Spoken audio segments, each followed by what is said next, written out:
नमस्कार,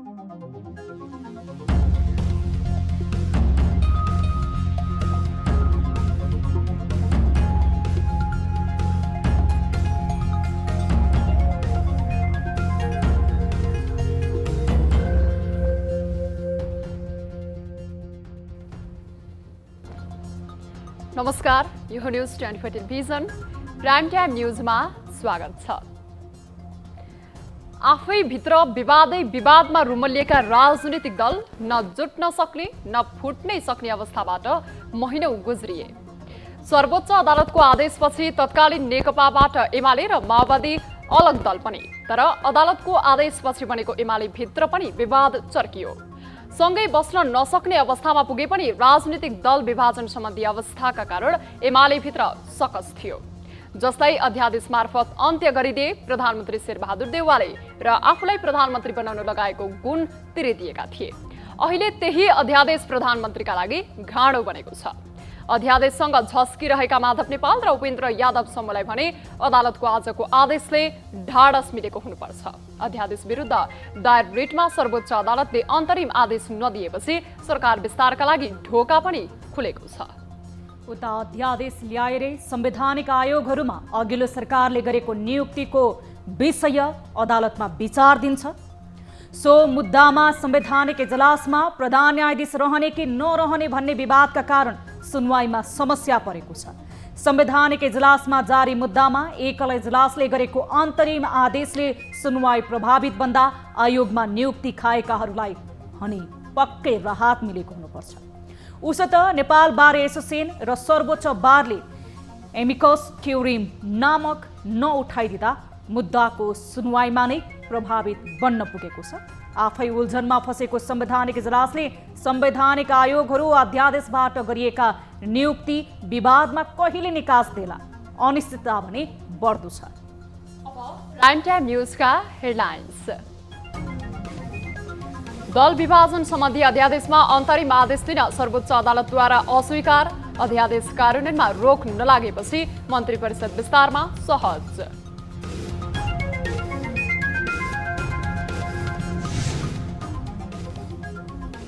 10 बुँदे प्रस्ताव कार्यान्वयन नभएको भन्दै एमालेका संस्थापन इतर नेता असन्तुष्ट।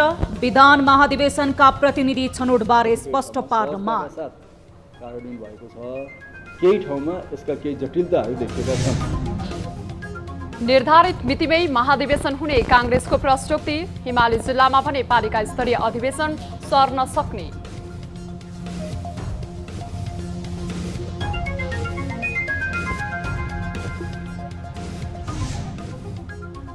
सरकारले दबाब दिएको भन्दै समाज कल्याण परिषदका उपाध्यक्ष सहित 7 पदाधिकारीले दिए सामूहिक राजीनामा। 14 महिना संस्थालाई राजनीतिक मुक्त राखेको दाबी। सक्षम सरकारको सहयात्री बन्न सकिन्न भन्ने निष्कर्षका साथ र ताप्लेजुङ दुर्घटनामा दिवंगत भएकाहरूको सम्मानमा निर्माणाधीन पार्क अलपत्र। 14 वर्षसम्म पनि निर्माण नसकिँदा बनेका संरचना पनि जीर्ण बन्दै। हाम्रो आफ्नै दायित्व हो। अब यसको लागि राज्यले भन्दा पनि हामीले आफ्नै चाहिँ स्थानीय स्तर वडा स्तरबाटै हामी निरन्तर न्यूजमा छौं। दल विभाजन गर्न सहज पार्ने गरी सरकारले ल्याएको राजनीतिक दल सम्बन्धी अध्यादेशमा सर्वोच्च अदालतले तत्काल कार्यान्वयन नगर्ने गरी अन्तरिम आदेश दिन मानेन। प्रधान न्यायाधीश चोलेन्द्र शमशेर जबरा तथा न्यायाधीशहरू दीपक कुमार कार्की, मीरा खड्का, हरिकृष्ण कार्की र ईश्वर प्रसाद खतिवडा रहेको संवैधानिक इजलासले अन्तरिम आदेश दिन अस्वीकार गरेको हो। सरकारले गत भदौ 2 गते राजनीतिक दल सम्बन्धी ऐन संशोधन गर्न प्रतिनिधि सभा अधिवेशन अन्त्य गरेर अध्यादेश ल्याएको थियो। अध्यादेशमा दल विभाजनका लागि केन्द्रीय समिति वा संसदीय दलमध्ये 1% पुर्याउने व्यवस्था छ। ऐनमा भने दल विभाजन गर्न केन्द्रीय समिति र संसदीय दलमा 40% पुर्याउनै पर्ने व्यवस्था रहेको थियो। संसद अधिवेशन अन्त्य गरेरै सरकारले अध्यादेश ल्याएको थियो। यस विरुद्ध अधिवक्ताहरू अर्जुन कुमार अर्याल, निकेश कुमार लम्साल, प्रवेश केसी र श्रीकान्त बरालले 4वटा छुट्टै रिट निवेदन दिएका थिए। सरकारले ल्याएको अध्यादेशकै कारण एमाले विभाजन भएर माधव कुमार नेपाल नेतृत्वको नेकपा एकीकृत समाजवादी गठन भएको छ। त्यस्तै जनता समाजवादी पार्टीबाट फुटेर महन्त ठाकुर नेतृत्वको लोकतान्त्रिक समाजवादी पार्टी गठन गरिएको थियो। कानुन व्यवसायीहरूले अध्यादेश नेपालको संविधानले गरेका विभिन्न व्यवस्थासँग बाझिने भन्दै बदर गर्न माग गरेका थिए। नेपाल बार एसोसिएसनले एमिकस क्युरीका लागि नाम नपठाएपछि प्रधान न्यायाधीश बिनाको संवैधानिक इजलास गठन हुने कि नहुने भन्ने विवादको सुनवाई स्थगित भएको छ। न्यायाधीश प्रकाश ढुङ्गाना र मनोज कुमार शर्माको संयुक्त इजलासमा आज पेशी चढेको सो मुद्दामाथि सुनवाई गरेर एमिकस क्युरीको बहस नसुनी आदेश दिन नमिल्ने भएकोले सुनवाई प्रभावित हुन पुगेको हो। सर्वोच्च अदालत बार एसोसिएसनले पूर्णमान साक्य र रविनारायण खनाल तथा नेपाल बारले अध्यक्ष चण्डेश्वर श्रेष्ठ र पूर्व अध्यक्ष शेरबहादुर केसीको नाम टुङ्गो लगाएको बताइए पनि आधिकारिक रूपमा ती नाम अदालत पठाइएको छैन। सर्वोच्च अदालत प्रशासनले एमिकस क्युरी पठाउन आदेश भएको सर्वोच्च प्रशासनले बताएको छ। न्यायाधीश हरि भुइँयालको एकल इजलासले यसबारेमा लिखित जवाफ प्राप्त भएको 3 दिनपछि पेशी तोक्न दिएको आदेश बमोजिम आज पेशी तोकिएको थियो। संवैधानिक परिषदले गरेका संवैधानिक नियुक्ति विरुद्धको रिटमाथिको सुनवाईमा प्रधान न्यायाधीशले इजलास छाड्ने बताइसकेका बेला परेको अर्को मुद्दामा भुइँयालको एकल इजलासले प्रधान न्यायाधीशमाथि इजलासमा रहनुपर्ने आदेश गरेको थियो। त्यसपछि संवैधानिक आयोगमा गरिएका नियुक्तिहरू विरुद्धको रिटमाथि सुनवाई रोकिएको छ। प्रधान न्यायाधीश बिनाको संवैधानिक इजलास बस्ने कि नबस्ने भन्ने मुद्दाको टुङ्गो लागेपछि मात्र सती मुद्दामा सुनवाईको बाटो खुल्नेछ। नेकपा एमाले विधान महाधिवेशनमा पेश गरिने प्रतिवेदन मस्यौदामाथि छलफल गर्न 10वटा समूह बनाएको छ। आजदेखि ललितपुरको च्याचल स्थित तुलसीलाल स्मृति प्रतिष्ठानमा सुरु भएको केन्द्रीय कमिटिको बैठकले प्रतिवेदन मस्यौदामाथि छलफल गर्न प्रदेश र जनवर्गीय संगठनका आधारमा 10वटा समूह बनाएको हो। केन्द्रीय सदस्यहरूलाई अध्यक्ष केपी शर्मा ओलीको राजनीतिक प्रतिवेदन, महासचिव ईश्वर पोखरेलको संगठनात्मक प्रतिवेदन र उपमहासचिव विष्णु प्रसाद पौडेलको विधान संशोधन मस्यौदा उपलब्ध गराइएको छ। 7वटा प्रदेशका 7वटा समूह छन् भने जनसङ्गठनलाई हेर्ने पार्टीका इन्चार्जहरूको जो केन्द्रीय सदस्य हुनुहुन्छ उहाँहरूको एउटा अलग्गै समूह छ। त्यसपछि विभागीय प्रमुख केन्द्रीय कमिटीका साथीहरूको अलग्गै प्रदेश छ समूह छ र अन्तिम 10औं नम्बर चाहिँ यो विशेष प्रदेश छ। समूहगत रूपमा छलफल गरेर प्रतिवेदन मस्यौदाहरूमाथि आएको सुझावलाई शनिबार दिउँसो 1 बजे सुरु हुने केन्द्रीय कमिटिको बैठकमा प्रस्तुत गरिनेछ। असोज 15 देखि 17 मा हुने विधान महाधिवेशनमा प्रस्तुत गरिने प्रतिवेदन मस्यौदाहरूमाथि स्थायी कमिटीमा यसअघि नै छलफल भइसकेको छ। अब केन्द्रीय सदस्यहरूको समेत सुझाव आएपछि स्थायी कमिटिको बैठकले प्रतिवेदनहरूको टुङ्गो लगाउनेछ। अन्तिम समयमा आएर माधव नेपाल समूहमा नगई एमालेमै रहेका नेताहरू असन्तुष्ट बन्न थालेका छन्। आन्तरिक एकताका लागि भन्दै गरिएको 10 बुँदे प्रस्ताव कार्यान्वयन नभएको भन्दै नेताहरू भीम रावल, अष्टलक्ष्मी साक्य सहितका 10 नेताहरूको समूह असन्तुष्ट बनेको हो।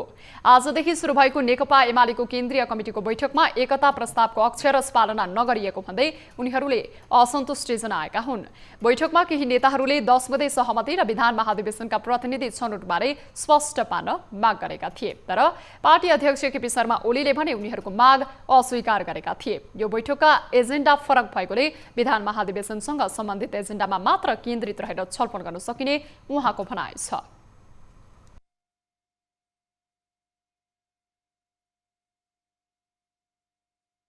यस महाधिवेशनको प्रयोजनले त्यसका लागि त्यस प्रयोजनका लागि हामी गर्दैछौँ। एमालेको आन्तरिक एकताका लागि भन्दै गत असार 28 गते दुवैसम्म रहेको 10 सदस्यीय कार्यदल बनाइएको थियो। सो कार्यदलले 10 बुँदे प्रस्ताव अघि सारेको थियो, जसमा पार्टीलाई 2075 साल जेठ 2 को अवस्थामा फर्काएर क्रियाशील बनाउने उल्लेख गरिएको छ। नेकपा एमाले जटिल अवस्थाबाट गुज्रिएकोले 10 बुँदे सहमति कार्यान्वयन गर्न केही जटिलता देखिएको पार्टीको स्वीकारोक्ति छ। पार्टीमा लामो समयदेखि उत्पन्न जटिलताहरूलाई एकैछिनमा एकै निमेषमा हल भइहाल्छन्, हल गर्न सकिहालिन्छ भन्ने कुरा होइन। यो 10 बुँदे कार्यान्वयन गर्ने सिलसिलामा कतिपय ठाउँमा सहजताका साथ कार्यान्वयन भएको छ, केही ठाउँमा यसका केही जटिलताहरू देखिएका छन्। केन्द्रीय कमिटीको बैठकमा पार्टी अध्यक्ष र तेस्रो धारको नेतृत्व गरिरहेका नेताबीच चर्को सवाल जवाफ भएसँगै शनिबारको बैठक कसरी अगाडि बढ्छ भन्ने अन्योलता देखिएको छ। कुनै बेला 2/3 बहुमतसहित सरकार हाँकेको कम्युनिस्ट पार्टी अहिले चिराचिरा भएको छ। कम्युनिस्ट नेताहरू यति बेला एकले अर्कोलाई देखाइदिने शैलीमा चर्को गालीगलौज र भाषणबाजीमा उत्रिएका छन्। देश र जनताका एजेन्डाहरू भन्दा यति बेला आत्मप्रशंसा र अर्का नेतालाई कसरी खुइल्याउने भनेर लागि परेका छन् कम्युनिस्ट नेताहरू। एक रिपोर्ट। बिहिबार काभ्रेको 5 खालमा वाइसिएलको नगरसभालाई सम्बोधन गर्दै नेकपा माओवादी केन्द्रका अध्यक्ष पुष्पकमल दाहाल प्रचण्डले एमाले अध्यक्ष केपी शर्मा ओली विरुद्ध चर्को र उग्र शब्दबाणहरूले प्रहार गरेका छन्। राजनैतिक भन्दा पनि उत्तेजक लाग्ने प्रचण्डको अभिव्यक्ति पूर्णतया अराजनीतिक प्रकृतिको भएको बुझ्न सकिन्थ्यो। ओलीमाथि आगो ओकलेका प्रचण्डले ओलीलाई सामन्ती, हिन्दू, अतिवादी, भगौडा, मार्क्सवाद विरोधी, समाजवाद विरोधी, राष्ट्र विरोधी जस्ता थुप्रै उपनामहरूको ट्याग लगाइदिए। केपी ओली राष्ट्रिय आत्मसमर्पणवादी, प्रतिक्रान्तिकारी फासिस्ट प्रवृत्तिको प्रतिनिधि हो। यो सामन्ती, हिन्दू, अतिवादी हो। केपी हरुवा हो, केपी भगौडा हो। केपीलाई भगौडा पनि भन्न सकिन्छ। कम्युनिस्ट आन्दोलनबाट भाग्यो, मार्क्सवादबाट भाग्यो। एमाले फुटाएर नेकपा एकीकृत समाजवादी पार्टी बनाउन निकै मेहनत गरेको भन्दै प्रचण्डले माधव नेपाल पक्ष भनिएका 9 नेताका बारेमा समेत कुरा गर्न भ्याए। उनले भने योगेश घनश्याम के नाम भएकाले चाहिँ केपीसँग आत्मसमर्पण गरे बडो दया लाग्छ। ढिलो छिटो ती पनि निस्किन्छन्, बस्ने ठाउँ नै छैन त्यहाँ उनीहरूलाई। अहिले घनश्याम योगेश के नाम भएका अहिले गएर केपीसँग आत्मसमर्पण गरे बडो दया लाग्छ ती साथीहरूलाई देख्दा। तै पनि मलाई के लाग्छ भने ती ढिलो छिटो त्यहाँबाट ती पनि निक्लिन्छन्, त्यहाँ बस्ने ठाउँ चाहिँ छैन त्यहाँ। प्रचण्डले एमसीसीलाई अघि सारेर गठबन्धन फुटाउने षड्यन्त्र भएको तर यो सफल नहुने भन्दै आगामी चुनावमा माओवादीका 45 लाख मतदाता तयार पार्ने र 64 सालको चुनाव दोहोर्याउने योजना पनि सुनाउन भ्याए। 2064 सालको चुनावमा गर्ने काम त गरेको नै तर गर्न नहुने काम पनि गरेर चुनाव जितेको भन्दै अहिले माओवादी सोझो भएर सबैले हेपेको र आफूहरू अब नहेपिने प्रचण्डको अभिव्यक्ति थियो। 64 को जस्तो बनाउनै पर्छ हामीले। जात जेल गर्ने कुरा भन्नुभयो त चाहिँ त्यहाँ गएर चाहिँ बाकस साट्ने या पुलिसलाई कर्मचारीलाई प्रयोग गरेर चाहिँ जित्न खोज्नेहरूलाई भ्याकुर लखेटे चाहिँ लखेट दिनुपर्छ गाउँ गाउँमा। अनि नै चुनाव जितिँदो रहेछ। हामीले त्यो बेला कति गरेका थियौँ, तपाईँहरूले कति गर्नुभएको थियो सम्झिनुहोस् त। 64 गर्नु पनि गरियो, नगर्नु नि गरियो र त जित्यो। अहिले सोझो हुँदा त हामीलाई त हेप्दै जाने सबैले, हामी किन हेपिने? सत्ता पक्ष होस् वा प्रतिपक्ष, नेताहरूले दिने उत्तेजक र अराजनीतिक अभिव्यक्ति नेपाली राजनीतिमा एउटा विकृत संस्कार भएर मौलाएको छ। सस्तो लोकप्रियताकै लागि होस् वा कार्यकर्ताहरूलाई उत्तेजित बनाउन होस्, नेताहरूले दिने यी र यस्तै अभिव्यक्तिहरूले स्वयं नेताहरूको नै ओज घटाएको छ। हामी निरन्तर न्युजमा छौं। सत्तारूढ दल नेपाली कांग्रेसले पार्टीको 14औं महाधिवेशनको मिति नसर्ने स्पष्ट पारेको छ। सिंहदरबार स्थित पार्टी संसदीय दलको कार्यालयमा आज बसेको पार्टी पदाधिकारी बैठकले पार्टीको केन्द्रीय महाधिवेशन मङ्सिर 9 देखि 13 गते तोकिएकै मितिमा हुने बैठकपछि प्रवक्ता विश्वप्रकाश शर्माले जानकारी दिनुभयो।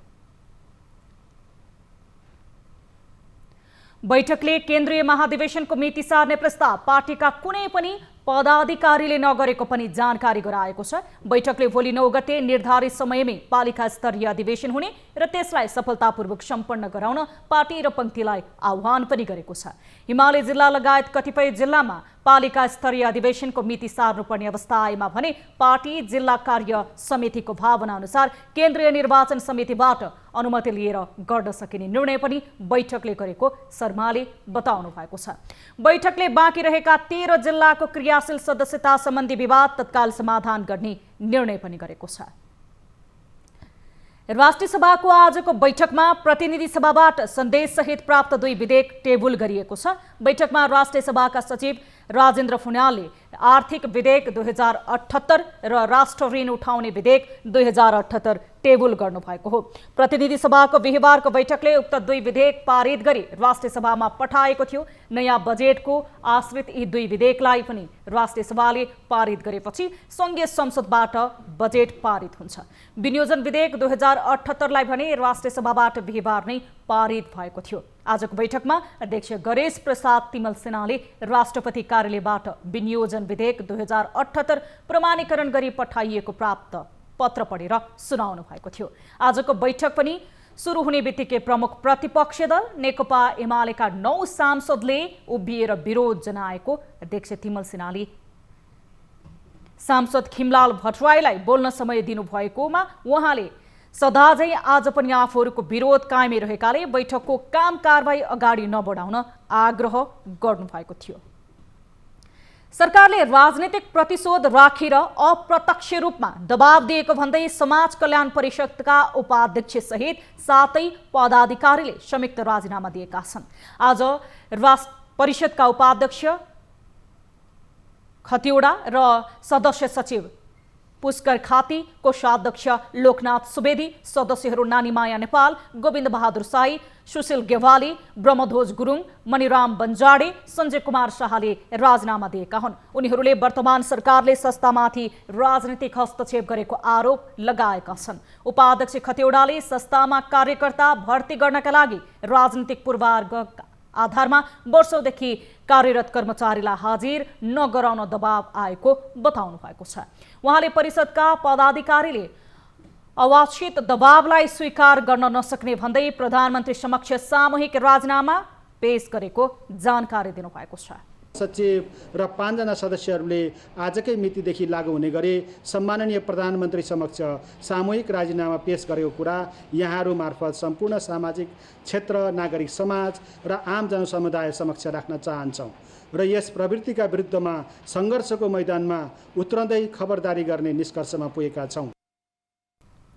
त्यस्तै सदस्य सचिव पुष्कर खातीले सामाजिक संस्थामा राजनीति गर्न नहुने र आफूहरूले 14 महिना संस्थालाई राजनीतिक मुक्त राखेको दावी गर्नुभएको छ। उपाध्यक्ष खतिवडा सहितको परिषदका पदाधिकारीले केपी ओली नेतृत्वको सरकारले मनोनित गरेको थियो। परिषदको अध्यक्ष भने महिला बालबालिका तथा ज्येष्ठ नागरिक मन्त्री रहने व्यवस्था रहेको छ। परराष्ट्र मन्त्री डाक्टर नारायण खड्का अमेरिकाको न्युयोर्क पुग्नु भएको छ। संयुक्त राष्ट्रसङ्घको 76औं महासभामा भाग लिन नेपाली प्रतिनिधि मण्डलको नेतृत्व गर्दै उहाँ न्युयोर्क पुग्नु भएको हो।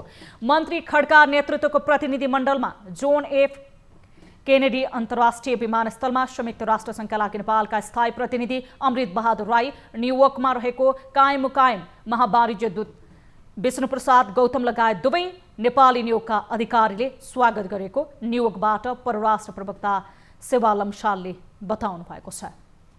परराष्ट्र मन्त्रीले आउँदो सोमबार महासभामा सम्बोधन गर्ने कार्यक्रम रहेको छ। आशाको माध्यमबाट लचिलोपन निर्माणका लागि कोभिड-19बाट पुनर्स्थापना, दिगो पुनर्निर्माण, पृथ्वीको आवश्यकता पूरा गर्न तथा जनताको अधिकारलाई सम्मान गर्दै संयुक्त राष्ट्रसङ्घलाई पुनः जागृत गराउने विषयमा उहाँले सम्बोधन गर्ने कार्यक्रम रहेको छ। न्युयोर्कमा रहँदा उहाँले मन्त्री स्तरीय बैठकमा भाग लिनका साथै विभिन्न देशका आफ्ना समकक्षीसँग द्विपक्षीय बैठक तथा राष्ट्रसङ्घका उच्च पदाधिकारीसँग भेटवार्ता गर्ने प्रवक्ता लम्सालले जानकारी दिनुभएको छ।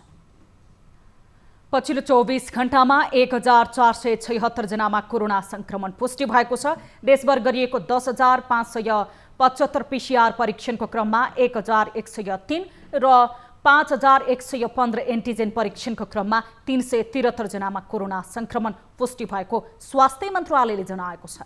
यो सँगै नेपालमा कोरोना संक्रमितको संख्या 8,80,152 पुगेको छ। त्यस्तै कोरोनाको कारण थप 9 जनाको मृत्यु भएको छ। हालसम्म नेपालमा कोरोनाको कारण 11,081 जनाको ज्यान गएको छ। त्यस्तै थप 1,550 संक्रमित कोरोना मुक्त हुँदा हालसम्म नेपालमा 7,58,504 संक्रमित निको भएका छन्। हाल नेपालमा 20,288 सक्रिय संक्रमित आइसोलेसन र 244 जना क्वारेन्टिनमा रहेको मन्त्रालयले जनाएको छ। हामीसँग न्युजहरू अझै बाँकी छन्। यो समय हो लाइफबोय हात धुने ब्रेकको।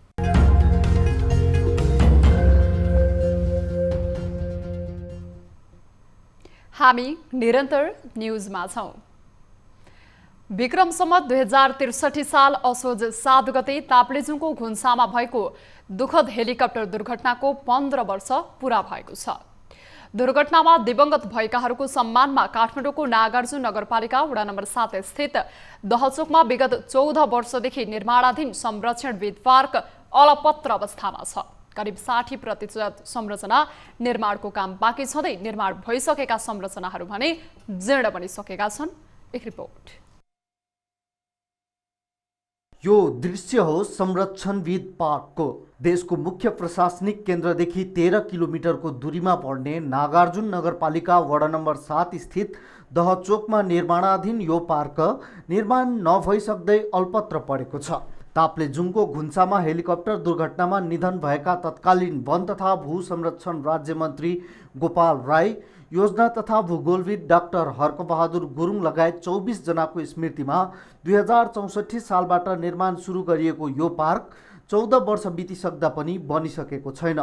बनेका संरचनाहरू पनि जीर्ण अवस्थामा पुगेका छन्। पार्कमा पौडी पोखरी, हेलिप्याड, मिनी चिडियाखाना, महादेवको विशाल मूर्ति, झुला पार्क, राधाकृष्ण चौतारी, भ्यू टावर, सभा केन्द्र, पुस्तकालय लगायतका संरचना निर्माण गर्ने योजना थियो। तर हालसम्म दुर्घटनामा दिवंगत भएकाहरूको अर्धकदको शालिग, पर्खाल, छाप्रो लगायतका संरचनाहरू मात्रै बनेका छन्। पार्क निर्माणका लागि सरकारले आवश्यक बजेट विनियोजन नगर्दा निर्माण कार्य अल्पत्र परेको स्थानीय बताउँछन्। 2 करोड 3 करोड पैसा राम्रोसँग सरकारले हालिदिने हो नि यो पार्क सञ्चालन गर्न सक्ने अवस्थामा छ, बनिसकेका छ। नेपाल सरकारको शहरी विकास मन्त्रालयको बजेट परेको ठाउँ शहरी विकास मन्त्रालयको पदाधिकारी यहाँ कति फेर आउनुभयो? एक फेर उहाँ गएर सोध्नु होला। कुरु योजनामा 19 करोड लागतमा पार्क निर्माण गर्न भनिए पनि हालसम्म 3.5 करोड रुपैयाँ मात्र विनियोजन भएको पार्क निर्माणको जिम्मा लिएको जल सम्पदा तथा वातावरण कोषले जनाएको छ। बजेटकै अभावले गर्दाखेरि अलिअलि ढिला हुन गयो। लगभग यो 2 वर्षभन्दा अगाडि चाहिँ यो यसमा बजेट कन्टिन्यू थियो। अहिले ठ्याक्क 2 वर्ष भयो यो बजेट चाहिँ नि अहिले काटेको अवस्था छ। यता स्थानीय सरकारले पनि स्मारक निर्माण कार्यलाई अघि बढाउन पहल गरेको देखिँदैन। भावी दिनमा भने यसलाई नगरपालिकाको कार्यक्रममै समेटेर अघि बढ्ने स्थानीय जनप्रतिनिधि बताउँछन्। यो त हाम्रो आफ्नै दायित्व हो।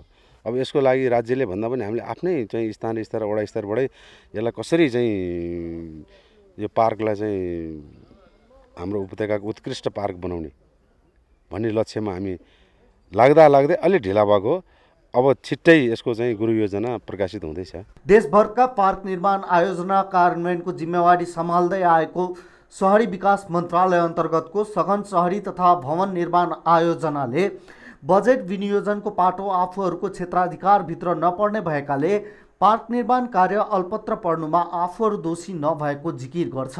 एकीकृत रूपमा यो सम्पूर्ण काम चाहिँ एउटै प्याकेजमा काम गर भनेर हामीलाई बहुवर्षीय खरिद गुरु योजना सहित स्वीकृत भएर अनि एकमुष्ट चाहिँ हामीलाई त्यो कार्यक्रम त म्यान्डेट प्राप्त भएको भए हामीले सम्पूर्ण काम चाहिँ जिम्मेवारी लिएर कम्प्लिट गरेर त्यो उद्घाटन गर्न सक्ने स्थितिमा ल्याउँथ्यौँ। धेरै ठाउँमा त्यस्तो कामहरू भएको पनि छन्।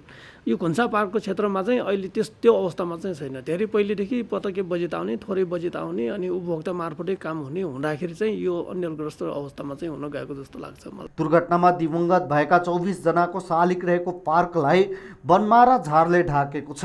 यस ठाउँमा स्मारक छ भनेर ठम्म्याउन समेत मुस्किल पर्छ। तारबार र रेलिङ भत्किएर व्यवहारिसे अवस्थामा छन्।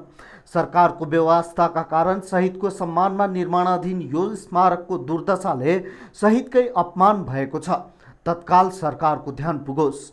न्युज 24 टेलिभिजनका लागि क्यामेरामा मदन सापकोटा र विनोद बजगाईका साथमा टिभी जर्नलिस्ट पिम गुरुङको रिपोर्ट। काठमाडौँ उपत्यकाबाट दशैंमा घर जानेहरूका लागि असोज 11 गतेदेखि सार्वजनिक यातायातको अग्रिम टिकट बुकिङ खुलाइने भएको छ। यातायात व्यवस्था विभागले बिहिबार यातायात व्यवसायी, उपभोक्ता अधिकार कर्मी र ट्राफिक प्रहरीसँगको छलफलपछि असोज 11 गतेदेखि लामो दूरी चल्ने सवारी साधनको अग्रिम टिकट बुकिङ खुलाउने निर्णय गरेको हो। यातायात व्यवसायीले सडक मर्मत गरेर मात्र दशैंको अग्रिम टिकट खोल्नुपर्ने माग राख्दै आएका थिए। सडक मर्मत गर्ने वचन सरकारले दिएपछि टिकट खुलाउन सहमत भएको नेपाल यातायात व्यवसायी राष्ट्रिय महासंघका महासचिव सरोज सिटौलाले जानकारी दिनुभयो। यातायात व्यवस्था विभागले असोज 11 गतेदेखि दशैंका लागि अग्रिम टिकट बिक्री खुला गर्ने र 14 स्थानमा यात्रु सहायता कक्ष राख्ने निर्णय भएको जानकारी दिएको छ। उच्च अदालत सुर्खेतले बिना सूचना विद्युत कटौती गर्ने समस्या समाधान गर्न आदेश दिएको छ। न्यायाधीश द्वय राजेश्वर तिवारी र चन्द्रबहादुर सारीको संयुक्त इजलासले कर्णालीका विभिन्न जिल्लामा बिना सूचना बत्ती कटौती गर्ने समस्याको समाधानका लागि 1 महिनाभित्र प्रतिवेदन पेश गर्ने गरेर अध्ययन समिति गठन गर्न आदेश जारी गरेको हो। वीरेन्द्रनगर 4 की 21 वर्षीय आज्ञा भट्टले पूर्व सूचना बिनै छिनछिनमा बत्ती जाँदा अनलाइन कक्षामा सहभागी हुन नपाएको, पढाइ छुटेको तथा विद्युत अनियमित हुँदा आम नागरिकहरूले दुःख पाएको भन्दै विद्युत प्राधिकरण विरुद्ध रिट दायर गरेकी थिइन्। विद्युत आपूर्ति सेवालाई नियमित, भरपर्दो र विश्वसनीय बनाउनका लागि कर्णाली प्रदेशका जलस्रोत तथा ऊर्जा विकास मन्त्रालयका सचिवको संयोजकत्वमा अध्ययन समिति गठन गर्न आदेश दिएको छ। जस्तो वीरेन्द्रनगर नगरपालिका क्षेत्रभित्र हालको विद्युत आपूर्ति माग र वितरणको अवस्था के कस्तो छ त्यो विषयमा अध्ययन गर्ने। 2 माग बमोजिम विद्युतको नियमित आपूर्ति र वितरण हुन नसक्नुको समस्या र कारण के हुन् त्यो विषयमा पनि अध्ययन समितिले अध्ययन गरेर त्यो राय दिने। समितिलाई 1 महिनाभित्र राय सुझाव सहित प्रतिवेदन पेश गर्न भनिएको छ। आदेशमा कर्णाली प्रदेशको राजधानी समेत रहेको वीरेन्द्रनगर नगरपालिकाभित्र हालको आपूर्ति, माग र वितरणको अवस्था, माग बमोजिम विद्युतको नियमित आपूर्ति र वितरण हुन नसक्नुको समस्या र कारणहरू के हुन्, विद्युत आपूर्ति र वितरणलाई नियमित, सहज, सरल र भरपर्दो तुल्याउन के कस्ता भौतिक पूर्वाधार संरचनाको आवश्यकता पर्छ र हालको अवस्था कस्तो छ भन्ने विषयहरू प्रतिवेदनमा समेट्न भनिएको छ। यसलाई पहिचान भएका समस्याहरूको अल्पकालीन र दीर्घकालीन समाधानका उपायहरू समेटेर प्रतिवेदन तयार गर्न पनि आदेशमा उल्लेख गरिएको छ। आदेशमा समिति गठनका विषयमा मुख्यमन्त्री तथा मन्त्री परिषदको कार्यालयलाई जानकारी गराउन पनि भनिएको छ। विद्युतको राष्ट्रिय प्रसारण लाइन पुगेका सुर्खेत, जाजरकोट, दैलेख, कालीकोट लगायतका जिल्लामा बिना सूचना छिनछिनमा विद्युत लाइन जाने समस्याले उपभोक्ताले शास्ति खेप्दै आएका छन्। चाडबाड नजिकै जाँदा भोजपुरका बाढी पीडितहरू चिन्तित बनेका छन्। बाढी पहिरोले क्षति पुर्याएपछि बास समेत गुमाएका उनीहरू वर्ष दिन हुन लाग्दा पनि राहतको पर्खाइमै छन्। प्राकृतिक विपत्तिबाट वासस्थान नै गुमाएका भोजपुरका पीडितहरूले वर्ष दिन बितिसक्दा पनि राहत पाउन सकेका छैनन्। सरकारले तत्काल राहत उपलब्ध नगराएपछि कतिपयले ऋण लिएरै भए पनि घर बनाएका छन्। त्यसै दुःख पर्यो, अर्काको घरमा नि बसियो, त्यहाँदेखि स्कुलमा गइयो, त्यहाँदेखि घर त्यसै लडायो अनि हामी छोडेर हिँडेको, दुःख पाएर बसिएको छ। घर त बनाइयो, रितिन सकिएन।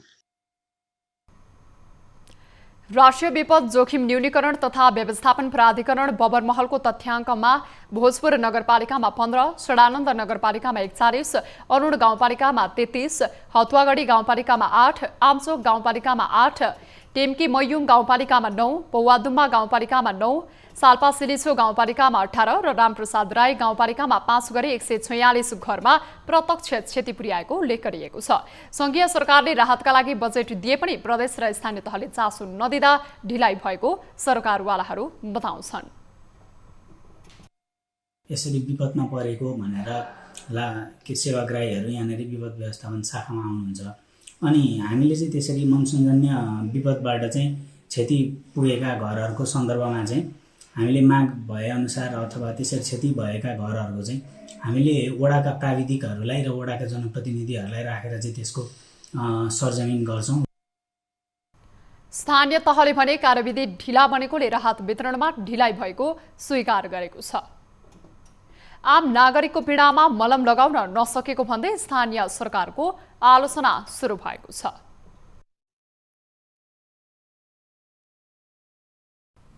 हामी निरन्तर न्यूजमा छौं। विराटनगर स्थित इन्टरनेट र केबल टिभी लगायतका सूचना प्रविधि प्रदायक निजी कम्पनीहरूले नेपाल विद्युत प्राधिकरण र नेपाल टेलिकमको पोल प्रयोग गरी बापतको भाडा नबुझाउँदा सम्बन्धित कार्यालयलाई लाखौं रुपैयाँ राजस्व घाटा भएको छ। विगत 5 वर्षदेखि सम्बन्धित संस्थाहरूले नेपाल विद्युत प्राधिकरण विराटनगर वितरण केन्द्रको पोलहरू प्रयोग गरेको र भाडा बुझाएका छैनन्। त्यही दरमा जसरी पनि पैसा उठाउनु भनेर हामीलाई प्राधिकरण केन्द्रीय कार्यालयले सर्कुलर गरेको छ। सोही अनुसार हामीले सबै सेवा प्रदायकहरूलाई कार्यालयबाट ताकेता पत्र काटेका छौँ। त्यसमा old link communication, TV net, prince cable, भी cable, Subisu cable, classic tech, Vianet र एमसेल यति विराटनगर महानगरपालिका, कटहरी गाउँपालिका क्षेत्रमा यिनीहरूले आफ्नो सेवा दिइरहेका छन्। नेपाल विद्युत प्राधिकरणको विराटनगर क्षेत्रमा करिब 2000 पोलहरू रहेका छन्। यही पोलहरू प्रयोग गरेर सूचना प्रविधि प्रदायक संस्थाहरूले ग्राहकहरूबाट लाखौं रुपैयाँ भने कमाइरहेका छन्। विराटनगरमा सञ्चालित 9वटा सूचना प्रविधि सेवा प्रदायक संस्थाहरूले विद्युत र टेलिफोनको पोल प्रयोग गरिरहेका छन्। केबल अनि टिभी नेट, भी केबल अनि वर्ल्ड लिङ्क चारवटा अगाडिका सम्झौता भएका हुन्।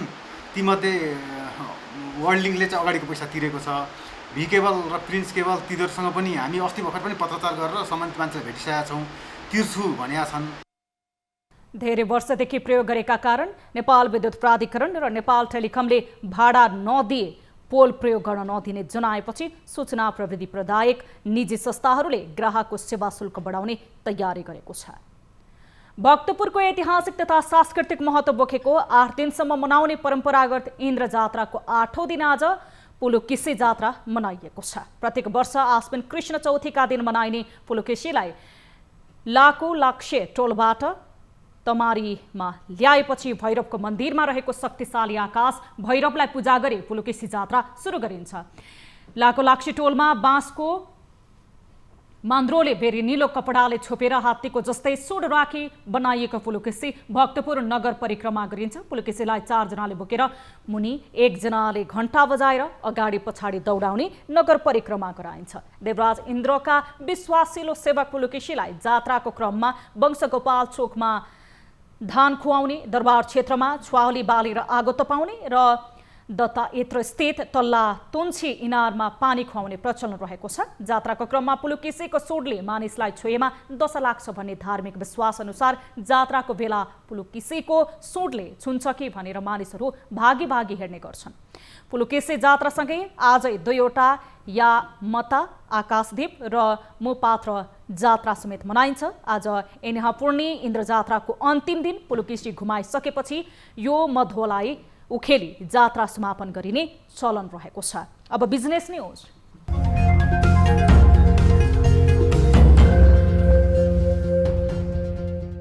गत साताको तुलनामा यो साता सुनको मूल्यमा 100 र चाँदीमा 10 रुपैयाँले गिरावट आएको छ। गत साता 89,100 मा कारोबार भएको सुन यो साता घटेर 89,000 रुपैयाँमा कारोबार भएको हो।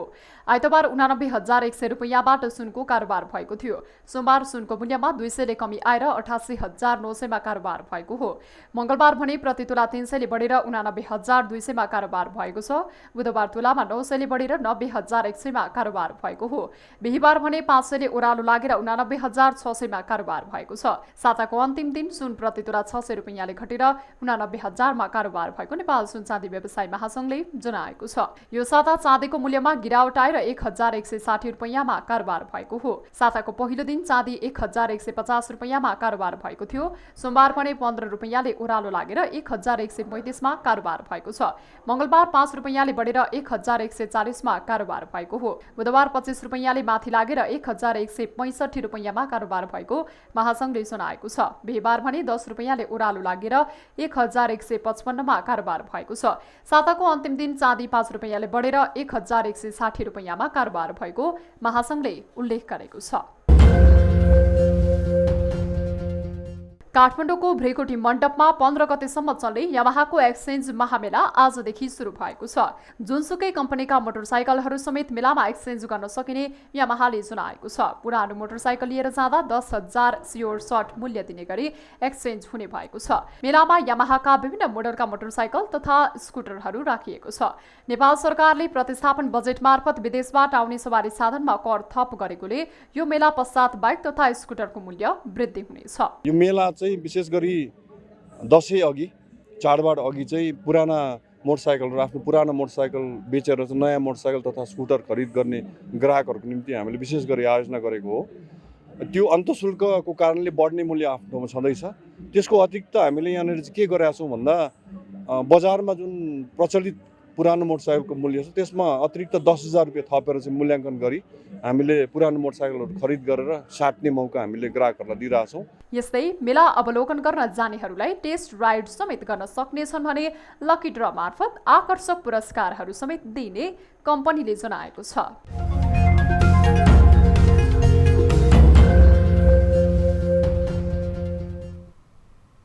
हामीसँग न्युजहरू अझै बाँकी छन्। यो समय हो लाइफ बोय हात धुने ब्रेकको।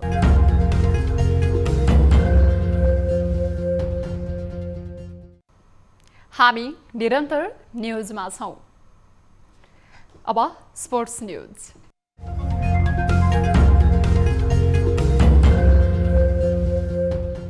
नेपालको सबैभन्दा चर्चित घरेलु क्रिकेट प्रतियोगिता एभरेस्ट प्रिमियर लिग EPL को चौथो संस्करण भोलिदेखि त्रिवी क्रिकेट मैदानमा सुरु हुँदैछ। विश्वस्तरीय खेलाडीहरूको समेत उपस्थिति रहने प्रतियोगिताका लागि त्रिवी मैदानको तयारी सकिएको छ। 1.5 वर्ष अघि नै हुनुपर्ने चौथो संस्करणको EPL कोरोनाका कारण पछि धकेलिएको थियो। कोरोनाले खेलकुद गतिविधि सुस्ताएका बेला EPLले माहौल तताउने अपेक्षा गरिएको छ। त्रिवी मैदानमा दर्शकको पूर्ण क्षमतामा प्रतियोगिता आयोजना गर्न आयोजकलाई अनुमति दिइएको छ। यसअघि नेपालमा गत वैशाखमा त्रिदेशीय T20 क्रिकेट आयोजना भएको थियो। त्यसमा 2वटा म्याच दर्शकसहित भए पनि त्यसपछि उपत्यकामा निषेधाज्ञा जारी गरिएकाले बाँकी म्याचमा दर्शक प्रवेश गराउन अनुमति दिइएन। मैदान पस्न नपाएका दर्शकले वरिपरिका रुखमा झुन्डिएर खेल हेरेका थिए। यसपालि भने त्यो बाध्यता नपर्ने भएको छ। 6 फ्रेन्चाइज टोलीको सहभागिता रहने प्रतियोगितामा भाग लिन विश्वचर्चित विदेशी खेलाडीहरू नेपाल आइसकेका छन्। सबै फ्रेन्चाइज टोलीले 4-4 जना विदेशी खेलाडीलाई समावेश गरेका छन्। प्रतियोगिताको पहिलो चरणको खेलका लागि सामान्य तर्फको टिकट 200 र VIP तर्फको 1000 रुपैयाँ टिकट राखिएको छ। त्रिवी क्रिकेट मैदानमा भोलि हुने उद्घाटन खेलमा साबिक विजेता ललितपुर प्याट्रियट्स र काठमाडौँ किङ्स 11 भिड्नेछन्। खेल दिउँसो 12:15 बजे सुरु हुनेछ। चौथो संस्करणको Bajaj Pulsar Everest premier league EPL का लागि काठमाडौँ किङ्स 11 को टिम घोषणा भएको छ। शुक्रबार काठमाडौँमा पत्रकार सम्मेलन गर्दै काठमाडौँ किङ्स 11 ले कप्तान सन्दीप लामिछाने र पाकिस्तानी टिमका पूर्व कप्तान शाहिद अफ्रिदी सहितको टिम घोषणा गरेको हो। खेलमा अफ्रिदीले 10 नम्बरको जर्सी लगाएर खेल्ने आयोजकले जनाएको छ। पत्रकार सम्मेलनमा अफ्रिदीले नेपालीहरूले गरेको न्यानो स्वागतबाट आफू निकै खुसी भएको बताए। उनले यसपटक एभरेस्ट प्रिमियर लिगमा पुरै सिजन नभएर केवल 2 खेल मात्रै खेल्ने पनि जानकारी दिँदै नेपाली क्रिकेटरलाई आवश्यकता परेको समयमा आफूले सधैँ साथ दिने बताए। काठमाडौँ किङ्स 11 ले शनिबार EPL को उद्घाटन खेलमा ललितपुर प्याट्रियट्स विरुद्ध खेल्दैछ। असोज 9 गतेदेखि 25 गतेसम्म हुने लिगमा 6 टिमले प्रतिस्पर्धा गर्नेछन्। खेल टियु खेल मैदान कीर्तिपुरमा हुनेछ।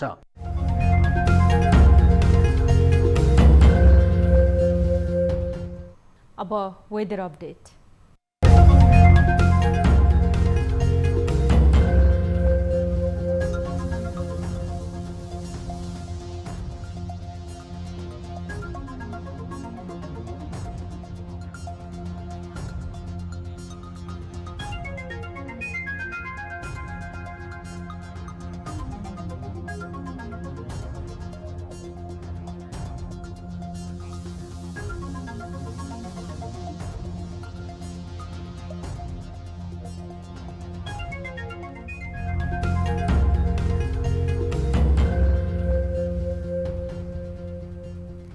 प्राइम टाइम न्यूज सक्नु अघि अहिलेसम्मका हेडलाइन्स पुनः एकपटक।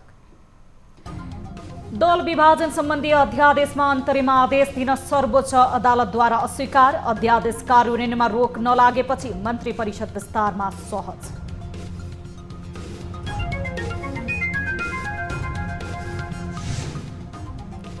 दश बुँदे प्रस्ताव कार्यान्वयन नभएको भन्दै एमालेका संस्थापन इतर नेता असन्तुष्ट। विधान महाधिवेशनका प्रतिनिधि छनौटबारे स्पष्ट पार्न माग। सहजताका साथ कार्यान्वयन भएको छ। केही ठाउँमा यसका केही जटिलताहरू देखिएका छन्। निर्धारित मितिमै महाधिवेशन हुने कांग्रेसको प्रश्नोक्ति। हिमाली जिल्लामा भने पालिका स्तरीय अधिवेशन सर्न सक्ने।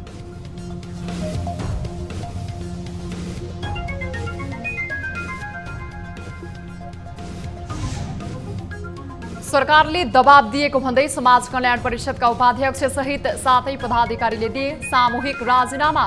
14 महिना संस्थालाई राजनीति मुक्त राखेको दाबी। अकर्मण्य र असक्षम सरकारको सहयात्री बन्न सकिन्न भन्ने निष्कर्षका साथ ताप्लेजुङमा दुर्घटनामा दिवंगत भएकाहरूको सम्मानमा निर्माणाधीन पार्क अलपत्र। 14 वर्षसम्म पनि निर्माण नसकिँदा बनेका संरचना पनि जीर्ण बन्दै। राज्यले भन्दा पनि हामीले आफ्नै चाहिँ स्थानीय स्तर वडा स्तरबाटै